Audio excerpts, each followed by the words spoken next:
What is up, Nuggets? It's your boy, Killer Pizza, here with a brand new video for all you rascals and rapscallions out there. Now, for today's movie review, it came kind of randomly. I actually shared kind of a meme on my personal Facebook about this said movie, and a lot of people seem to get pretty fired up when I mention this film. So I thought, no better time than now to rewatch this film and talk about it. And that is a movie I haven't seen in probably about 10 years. That is 2001's 13 Ghosts, directed by Steve Beck. Now, like I said, I haven't seen this film in about 10 years, but I've seen it when I was much younger, and I feel like I had some, pretty solid memories of this film. It stood out, but I didn't know how it held up, if it was as good as everybody was talking about. The said post I was mentioning said something along the lines of they should make a TV series, a Netflix series, going into the origins of all the 13 Ghosts, which, I think is a pretty good idea, just to throw that out there. But yeah, I just got done rewatching this about 20 minutes ago, so it's still fresh on my mind. And let's get right into it. Let's talk about the plot. First and foremost, this follows a man with his older daughter and his younger son. They all lost their mother, wife, whatever, in a house fire. So now it's a single dad raising two kids, and they're kind of not down on their luck, but, they don't have the most money. And a lawyer comes to their front door and tells them that the dad's distant uncle that he met maybe a handful of times as a kid passed away, and he's going to give them his house. So, the kids are really excited to go check this out. They go along with the maid, the housekeeper that they hired. So they can't be too bad, right? Finances, you can afford a housekeeper. Come on. But anyways, they go check out this house, and it's like state of the art, see-through walls and everything, just something like you've never seen before or now. And as they're checking out this house, they meet a man who comes in disguised as like an electrical worker. This man is Matthew Lillard from SLC Punk and Scream. And to backtrack, in the opening of the movie, it shows the said uncle, Cyrus, who also played Omar in Scarface, so that was kind of cool.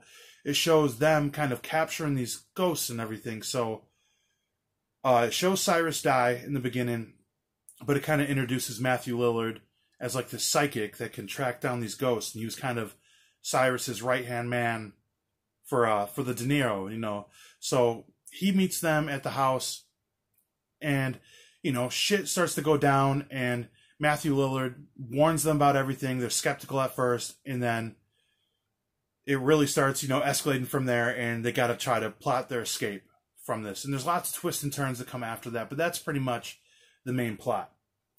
So, first and foremost, I'll let you guys know, this movie holds up. It was pretty damn good. And, I didn't know if it would. I was pleasantly surprised. This was better than I remembered it was. Lots of highlights in this. I would say the practical effects that they did use were awesome. There was a couple CGI moments. Obviously, like this big machine that generates... I don't want to give that part away. You're just going to have to watch it. But yeah, the practical effects in this movie were top-notch. You guys know I love that. Every single one of these 13 ghosts that were summoned and trapped into this house, if I didn't mention that before, all nice effects on them. There were some pretty nice kills in here.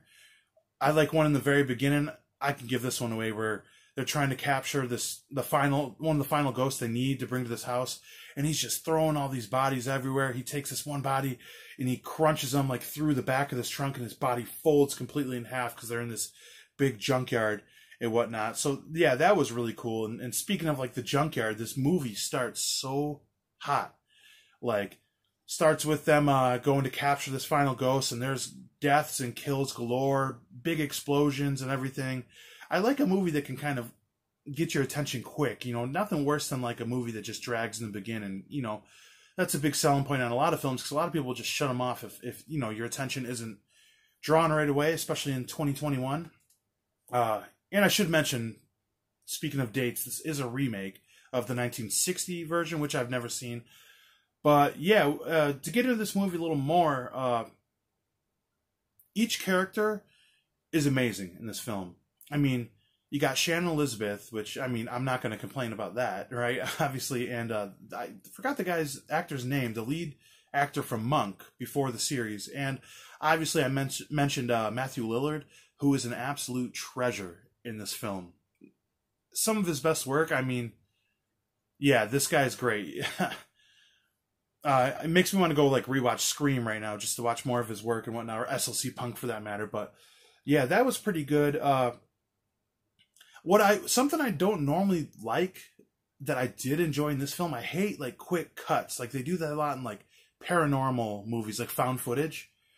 But they did a really good job. It was like these quick flashes through the whole movie where it would show the ghosts, which they could only see through like these special glasses that just look like safety glasses to me. But when they would show these ghosts or show the killings, it'd be like these quick flashes where they're not there, then they're there, and or how they move, like stop motion almost. And I thought, though that's something I don't normally like, they did it in quite a creative way. That, along with the set of the clear walls of this like mansion, I thought was something that kind of sets this movie apart.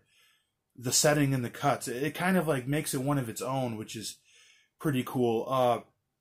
Certain things I didn't like about this film, I would say, I didn't care for the cat and mouse between the ghosts and the actors, the characters. Like, oh, running away, escaping from the last second, which it builds tension, I understand that, and I shouldn't be questioning this type of stuff because I'm watching a movie about these 13 ghosts killing everybody. It's a pretty wild concept to begin with. I mean, not the idea of ghosts, but, you know, without me giving spoilers, like towards the end, this gets pretty crazy. And there was a couple CGI effects that I didn't care for. Obviously, the big machine that I mentioned that's in the end, but I mean, what other way could you do that in 2001? And there's one kill in particular at the end that has CGI that just kind of looks like shit. But the practical effects definitely make up for it. Also, there's like the young boy I mentioned, and the older daughter for that matter, the two kids. I feel like they could have been in this film a little more. They kind of started strong in the beginning and didn't make a appearance until the third act. They're pretty much missing through the whole second act, and I thought they were both great. This cast is amazing. Shannon Elizabeth does amazing. Matthew Lillard, as I mentioned, the dad, the son, and the housekeeper. She is also amazing in this. Very funny, a lot of comic relief with her. Yeah, this movie was great, and it actually has a lot of layers to it, more than I remembered, which is kind of fun. You know, I don't like a movie where there's too much to it.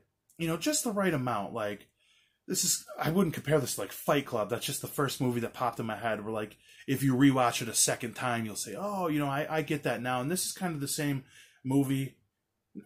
You know what I mean with stuff like that. Because there's a lot of twists at the end, but it's fun. It makes it fun. And with that being said, you know, a good way to describe this movie is like a roller coaster. Like, there's a lot of high tension built up. The acts don't drag. This movie starts off hot right from the beginning, like I said, when they're going to capture this ghost. This movie starts with explosions and ends with explosions, and that's what the fuck I'm talking about. But, yeah, I don't know where else to go with this, really. I mean, that pretty much sums up everything without giving any spoilers out. I could rant and ramble about this all day long, but, hey, everybody talking about this on my Facebook or the people I talk to in person about this movie, because this has been brought up a lot to me lately. This movie holds up. It's awesome. If you want to check this movie out, I said I had 2 copies. I'm saving this one for a couple friends of mine who actually already called dibs on it, so that's theirs. But this is the Scream Factory release. This is one way you can get it. I thought it was out of print, but this goes for about $25 to $30. And if you're not familiar with Scream Factory, they are the best boutique label for horror movies. Like, look at this artwork on the front. And with every Scream Factory release, you have the reversible slip. So I like to flip them and get the original artwork on the actual Blu-ray. You can see that's the slipcover work. So, you know, I like to flip it to the original artwork and then throw the new cool artwork with the slip over top. And yeah, Scream Factory does great work. This is a brand new scan of this. Got some good special features in here. It's got interviews with Shannon Elizabeth and John DeSantis. It's got audio commentary from the director. We have 2 like documentaries in here for the people wondering about the history of these ghosts. One of them kind of explains it, and then like a making of. So yeah, this is a really good copy if you're into physical media, which hopefully you are. if you are watching this channel, but if not, I got you covered. I looked this up, and if you have HBO Max, a subscription to that, it is available on there. So yeah, this is definitely one worth a rewatch. I'm kind of going through this deal right now where I want to rewatch a lot of these horror flicks that came from the late 90s, early 2000s, because that's kind of the resurgence of slashers. And though this isn't a slasher, a lot of good films came out of that time. Probably one of my favorite times in horror, besides the 80s, obviously. I got to go 80s, late 70s, early 90s, early 2000s. I don't really care for much else after that. But yeah, this is my little video of 13 Ghosts. I hope you guys have seen this. What am I saying? I hope you guys have seen this before. I don't know what I'm saying. I'm saying I hope you guys enjoyed this movie. If you've seen this before, let me know what you think about it in the comments.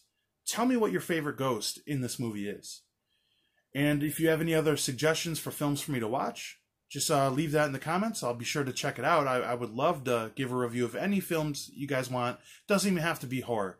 But it is October, so hope you guys are watching some horror movies. Like, comment, subscribe, share if you'd like. Other than that, blood, guts, gore. I'll check you guys next time.